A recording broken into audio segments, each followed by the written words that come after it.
आइए जानते हैं बिहार के हर जिला हर क्षेत्र की फटाफट 50 बड़ी खबरों को केवल 10 मिनट में। साथ ही आज इस वीडियो में हम लोग जानेंगे कि सरकार ने गरीबों के लिए कौन कौन सी योजनाओं का शिलान्यास किया और साथ ही महिलाओं को 2 लाख रुपए कब से मिलेंगे और ई श्रम कार्ड धारकों को 3,000 रुपए कब से खाते में आएंगे और गरीबों के लिए सामान के साथ बिजली, पेट्रोल, डीजल, सोना, चांदी कब से सस्ता हो जाएगी और नियमों में क्या क्या बदलाव हुए हैं। सब कुछ आज इस वीडियो के माध्यम से जानेंगे। तो चैनल में पहली बार आए हैं तो वीडियो को लाइक करके चैनल को सब्सक्राइब जरूर कर दें और कमेंट में अपने जिला, अपने शहर का नाम जरूर बताएं। बिहार कैबिनेट ने मुख्यमंत्री महिला रोजगार योजना के तहत महिला उद्यमियों को 2 लाख रुपए की दूसरी किस्त देने को मंजूरी दी है। पहली किस्त के उपयोग के आकलन के बाद यह राशि सीधे डीबीटी के माध्यम से दी जाएगी। मुख्यमंत्री नीतीश कुमार ने महिलाओं को आत्मनिर्भर बनाने के लिए इस योजना को महत्वपूर्ण बताया। सरकार महिला उद्यमियों के उत्पादों की मार्केटिंग में भी मदद करेगी। नीतीश कैबिनेट ने 31 प्रस्तावों को मंजूरी दी, जिसमें अनुसूचित जाति एवं जनजाति के लिए प्री मैट्रिक छात्रवृत्ति दोगुनी करना प्रमुख है। अब कक्षा 1 से 10 तक के छात्रों को 1,200 रुपये से 3,600 रुपये वार्षिक मिलेंगे, जबकि छात्रावासियों को 6,000 रुपये। महंगाई को देखते हुए यह संशोधन किया गया है, जिससे लगभग 27 लाख छात्र लाभान्वित होंगे। पिछड़ा वर्ग छात्रावास अनुदान भी 1,000 रुपये से 2,000 रुपये किया गया है। लेबर कार्ड धारकों के लिए सरकार ने राहत भरी घोषणा की है। पात्र मजदूरों को 5,000 रुपये की आर्थिक सहायता सीधे बैंक खाते में भेजी जाएगी। इस राशि से रोजमर्रा की जरूरतें, बच्चों की पढ़ाई और इलाज में मदद मिलेगी। लाभ पाने के लिए लेबर कार्ड, आधार और बैंक खाता लिंक होना जरूरी है। समय पर आवेदन कर जानकारी अपडेट रखें। मुख्यमंत्री नीतीश कुमार ने महिला रोजगार योजना पर महत्वपूर्ण जानकारी दी। इसका उद्देश्य महिलाओं को सशक्त और आत्मनिर्भर बनाना है। पहले चरण में 1.56 करोड़ महिलाओं को 10,000 रुपये मिले। अब 6 महीने बाद मूल्यांकन पर 2 लाख रुपये की अतिरिक्त सहायता दी जाएगी, ताकि वे स्वरोजगार स्थापित कर सकें। सरकार उत्पादों की मार्केटिंग और सरकारी कार्यों से जोड़ने की भी व्यवस्था करेगी, जिससे राज्य में ही रोजगार के अवसर बढ़े। सरकार ने महिलाओं और श्रमिकों के लिए फ्री सिलाई मशीन योजना शुरू की है। इस योजना के तहत पात्र लाभार्थियों को निःशुल्क सिलाई मशीन के साथ 15,000 रुपये की आर्थिक सहायता दी जाएगी। इससे महिलाएं घर बैठे रोजगार शुरू कर सकेंगी और आत्मनिर्भर बनेंगी। योजना का लाभ लेने के लिए आधार, बैंक खाता और आवश्यक दस्तावेज होना जरूरी है। बिहार में पिछले 3 वर्षों में सोने और चांदी के कारोबार में रिकॉर्ड वृद्धि दर्ज की गई है। आर्थिक दबाव के बावजूद लोगों का रुझान कीमती धातुओं की ओर बढ़ा है, जिससे सोने का कारोबार 13 टन और चांदी का 150 टन बढ़ा है। पटना में प्रतिदिन 100 करोड़ से अधिक का व्यापार हो रहा है। विशेषज्ञों का मानना है कि बड़ी क्रय शक्ति, निवेश की इच्छा और शादियों की मांग इस वृद्धि के प्रमुख कारण हैं। सरकार ने पेंशन धारकों के लिए बड़ी राहत की घोषणा की है। अब पात्र बुजुर्गों, विधवाओं और दिव्यांगों को हर महीने 3,000 रुपये की पेंशन मिलेगी। यह राशि सीधे उनके बैंक खाते में भेजी जाएगी। इससे जरूरतमंद लोगों को आर्थिक सहारा मिलेगा और जीवनयापन आसान होगा। पेंशन का लाभ पाने के लिए आधार और बैंक खाता लिंक होना जरूरी है। बिहार का आगामी 2026 से 27 बजट 3.80 लाख करोड़ रुपए का होने का अनुमान है, जो पिछले बजट से 19% अधिक होगा। यह विकास, रोजगार सृजन और प्रति व्यक्ति आय बढ़ाने पर केंद्रित होगा, जिसका आधार 7 निश्चय 3 है। सरकार का लक्ष्य अगले 5 वर्षों में 1 करोड़ नौकरी और 2030 तक प्रति व्यक्ति आय दोगुनी करना है। राजस्व जुटाना एक बड़ी चुनौती बनी हुई है। किसानों के लिए सरकार ने बड़ी राहत की घोषणा की है। पात्र किसानों को 4,000 रुपये की आर्थिक सहायता प्रदान की जाएगी। यह राशि सीधे बैंक खाते में डीबीटी के माध्यम से भेजी जाएगी। इससे खेती की लागत, बीज, खाद और सिंचाई के खर्च में मदद मिलेगी। लाभ के लिए किसान का पंजीकरण, आधार और बैंक खाता लिंक होना अनिवार्य है। मुख्यमंत्री नीतीश कुमार ने पटना में association of physicians of India API द्वारा आयोजित 4 दिवसीय एपिकान 2026 का उद्घाटन किया। इस सम्मेलन में दवा, आधुनिक उपचार पद्धतियों और जीवन शैली जनित रोगों और नवीन चिकित्सा शोधों पर गहन चर्चा हुई।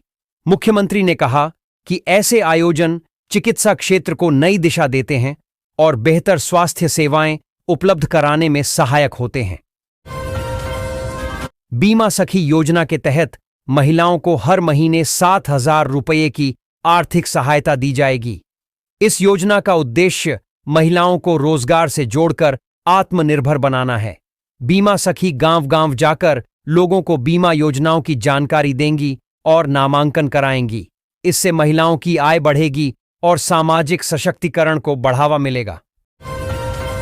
पटना में कुर्जी नाला सड़क परियोजना के लिए नगर विकास एवं आवास विभाग ने 15 करोड़ रुपए स्वीकृत किए हैं। यह राष्ट्रीय निर्माण कार्य में तेजी लाएगी। इस परियोजना का उद्देश्य राजधानी की वर्षों पुरानी जल जमाव की समस्या का स्थायी समाधान करना है। नाले के ऊपर सड़क बनने से आवागमन भी सुगम होगा। कुल 180.99 करोड़ की लागत वाली यह योजना 22 जुलाई 2027 तक पूरी होने का लक्ष्य है। पीएम आवास योजना के तहत गरीब और जरूरतमंद परिवारों को पक्का मकान बनाने के लिए 3,50,000 रुपये की आर्थिक सहायता दी जाएगी। यह राशि किस्तों में सीधे लाभार्थी के बैंक खाते में भेजी जाएगी।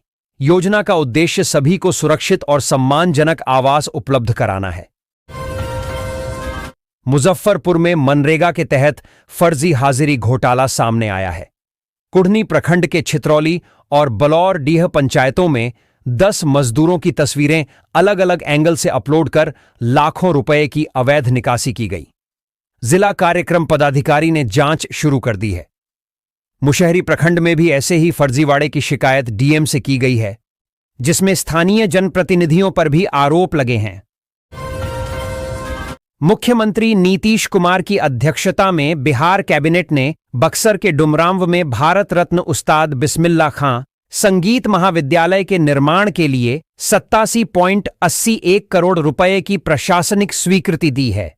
यह परियोजना पहले स्वीकृत 14.52 करोड़ की योजना को रद्द कर लाई गई है ताकि व्यापक विकास हो सके। समस्तीपुर में मुख्यमंत्री नीतीश कुमार ने कहा कि 2005 से बिहार में लगातार विकास हुआ है, जिसमें केंद्र सरकार का पूरा सहयोग मिला। उन्होंने कानून व्यवस्था, शिक्षा, स्वास्थ्य, सड़क और कृषि में हुए सुधारों पर प्रकाश डाला। मुख्यमंत्री ने 7 निश्चय और 50 लाख युवाओं को मिले रोजगार का जिक्र किया। उन्होंने पीएम मोदी का आभार व्यक्त करते हुए गरीबों को सहायता और प्रति व्यक्ति आय दोगुनी करने का लक्ष्य बताया। बिहार में जीविका दीदियों के लिए आरण की शर्तें तय हो गई हैं। मुख्यमंत्री महिला रोजगार योजना के तहत जीविका सामुदायिक संगठनों से जुड़ी महिलाओं को 3 श्रेणियों में आरण मिलेगा: अल्पकालिक, सूक्ष्म और लघु।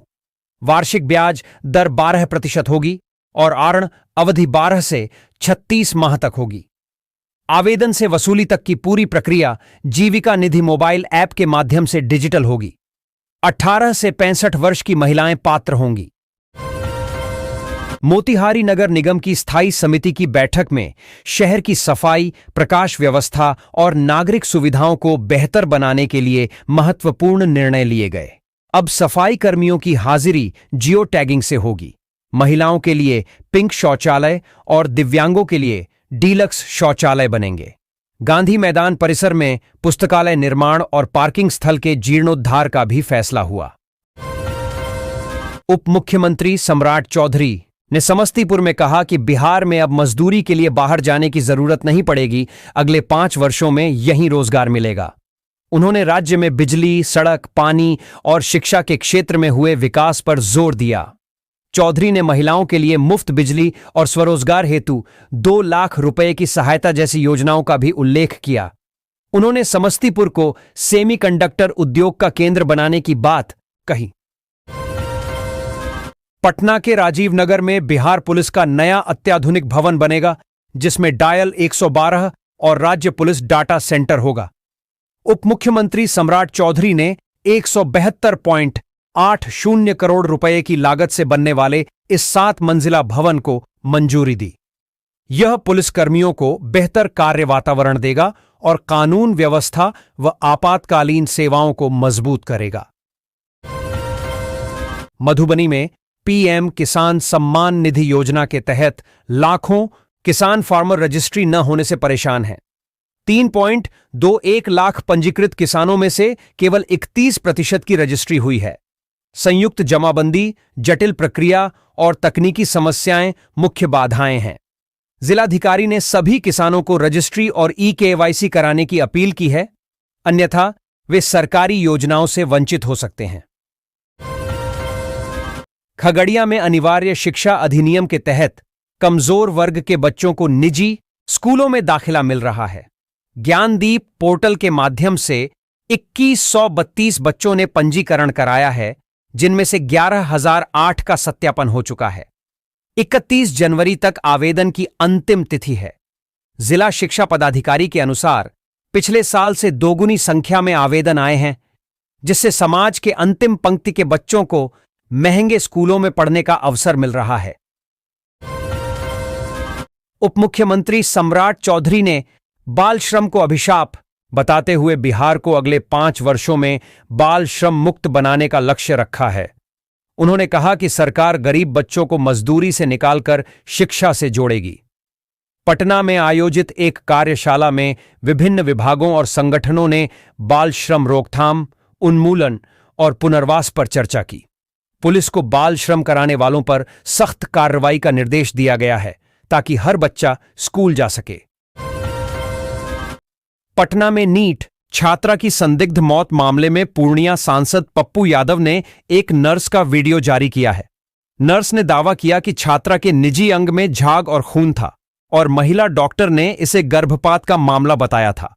नर्स ने यह भी बताया कि होश में आने के बाद छात्रा ने इशारों में गलत होने की बात कही थी, फिर उसे इंजेक्शन देकर कोमा में डाल दिया गया। विशेष निगरानी इकाई एसवीयू ने भभुआ में प्रधानमंत्री कृषि सिंचाई योजना के बकाया भुगतान के लिए 20,000 रुपये रिश्वत लेते हुए सहायक निदेशक रविशंकर राम और अभियंत्रण विशेषज्ञ अंजनी कुमार को गिरफ्तार किया। शिकायतकर्ताओं उमेश कुमार और अरविंद कुमार ने बताया कि 30,000 रुपये की मांग की गई थी, जिसमें से 10,000 रुपये पहले ही लिए जा चुके थे। दोनों पर भ्रष्टाचार निवारण अधिनियम के तहत मामला दर्ज किया गया है। बिहार विद्यालय परीक्षा समिति ने इंटर और मैट्रिक परीक्षाओं की निगरानी के लिए एक मोबाइल ऐप विकसित किया है। प्रशिक्षित कर्मी इस ऐप के माध्यम से प्रतिदिन अनुपस्थिति, निष्कासन और परीक्षा माहौल सहित विभिन्न रिपोर्ट बोर्ड को भेजेंगे। इंटर की परीक्षा 2 से 13 फरवरी और मैट्रिक की 17 से 25 फरवरी तक आयोजित होगी। उप मुख्यमंत्री सम्राट चौधरी ने कहा कि बाल श्रम समाज के लिए एक गंभीर समस्या है, जिसे 5 वर्षों में समाप्त कर बिहार को बाल श्रम मुक्त बनाया जाएगा। उन्होंने बच्चों को शिक्षा से जोड़ने और स्कूल पहुंचाने पर जोर दिया। बिहार राज्य बाल श्रमिक आयोग की कार्यशाला में बाल श्रम उन्मूलन के प्रयासों और बच्चों के पुनर्वास पर चर्चा हुई। अधिकारियों ने बताया कि 2024 से 25 में 1213 बच्चों को मुक्त कराया गया और हर बच्चे को स्कूल भेजने का लक्ष्य है। उप मुख्यमंत्री विजय सिन्हा ने नगर निकाय प्रतिनिधियों को कार्यकाल पूरा करने तक पद पर बने रहने का आश्वासन दिया है। हालांकि बिहार नगरपालिका अधिनियम 2007 के तहत परिसीमन के बाद 6 माह में चुनाव या प्रशासक नियुक्ति अनिवार्य है। यह आश्वासन कानून में संशोधन के बिना पूरा नहीं हो सकता, जिससे सरकार के लिए कानूनी पेच और किरकिरी की स्थिति बन गई है। जनप्रतिनिधियों ने चुनाव टालने की गुहार लगाई थी। बिहार में 2 से 6 फरवरी तक किसानों का मिशन मोड में निबंधन होगा। मुख्य सचिव प्रत्यय अमृत की अध्यक्षता में हुई बैठक में यह निर्णय लिया गया। एग्री स्टैक परियोजना के तहत पीएम किसान योजना से जुड़े किसानों के पंजीकरण पर जिलों को प्रोत्साहन राशि मिलेगी। किसानों से कोई शुल्क नहीं लिया जाएगा, विभाग इसका वहन करेगा। प्रत्येक रैयत किसान के लिए फार्मर आईडी अनिवार्य होगी। मुख्यमंत्री नीतीश कुमार ने समृद्धि यात्रा के दौरान समस्तीपुर में 827 करोड़ रुपए की 188 विकास योजनाओं का उद्घाटन और शिलान्यास किया। इनमें 471 करोड़ की 71 योजनाएं अधिकारियों के आवास, प्रखंड कार्यालय, पंचायत भवन और महिला सिपाही बैरक शामिल हैं। मुख्यमंत्री ने 84 करोड़ की लागत से 43 ग्रामीण सड़कों और एक पुल का भी कार्यारंभ किया। उन्होंने दरभंगा को जोड़ने वाले निर्माणाधीन पुल का निरीक्षण भी किया। बिहार सरकार ने राजस्व वसूली बढ़ाने के लिए जमीन रजिस्ट्री से पहले जीआईएस तकनीक से भौतिक सत्यापन अनिवार्य किया है। मद्य निषेध, उत्पाद एवं निबंधन विभाग ने यह निर्देश जारी किया है। इसका उद्देश्य जमीन और संरचना की गलत जानकारी से होने वाले राजस्व नुकसान को रोकना है। निबंधन अधिकारी शहरी क्षेत्रों में स्वयं निरीक्षण करेंगे, जबकि अन्य क्षेत्रों में लिपिकों को अधिकृत किया जाएगा। अब नेक और सच्ची प्रतिलिपियां भी ऑनलाइन मिलेंगी।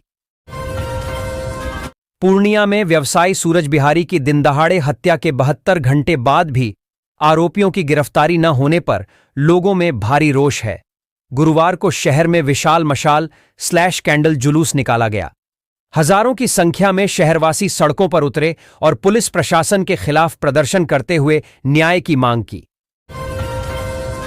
प्रदर्शनकारियों ने हत्यारों की तत्काल गिरफ्तारी और कड़ी कार्रवाई की मांग की।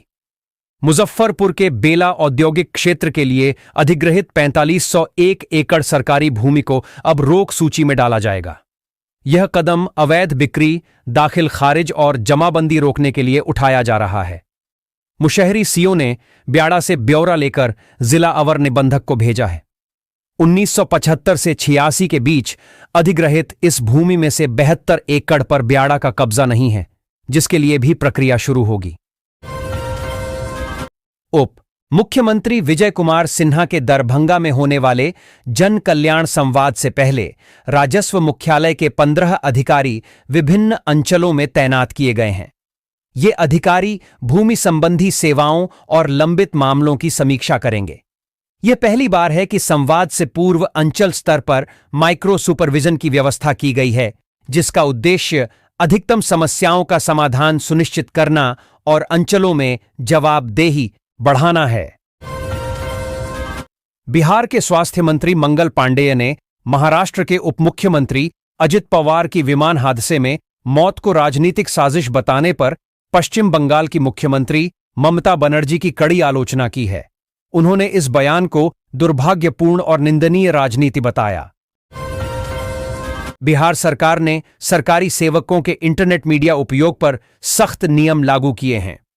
बिहार सेवक आचार्य संहितावली 1976 में संशोधन कर कर्मचारियों को सरकारी पहचान से अकाउंट बनाने, गोपनीय जानकारी साझा करने या सरकार की छवि धूमिल करने वाली पोस्ट करने से रोका गया है। नियमों का उल्लंघन करने पर विभागीय कार्रवाई होगी। बिहार सरकार ने वैश्विक क्षमता केंद्र जीसीसी नीति 2026 को मंजूरी दी है। इसके तहत प्रदेश में जीसीसी स्थापित करने वाली कंपनियों को 50 करोड़ रुपए तक की सब्सिडी मिलेगी। स्थानीय युवाओं को रोजगार देने पर अतिरिक्त प्रोत्साहन भी दिया जाएगा। यह नीति कॉल सेंटर, वित्तीय सेवाओं और परामर्श कंपनियों को आकर्षित कर नवाचार, रोजगार सृजन और औद्योगिक विकास को बढ़ावा देगी, जिससे बिहार वैश्विक ज्ञान केंद्र बनेगा। बिहार में अचानक बढ़ते तापमान से रब्बी फसलों, खासकर गेहूं को नुकसान का खतरा है। भारतीय कृषि अनुसंधान परिषद की डॉक्टर मनीषा टमटा ने बताया कि तापमान वृद्धि से भूरा रथुआ रोग और माहू कीट का प्रकोप बढ़ सकता है। किसानों को शाम को हल्की सिंचाई, पोटेशियम नाइट्रेट का छिड़काव और कीट नियंत्रण के उपाय अपनाने की सलाह दी गई है।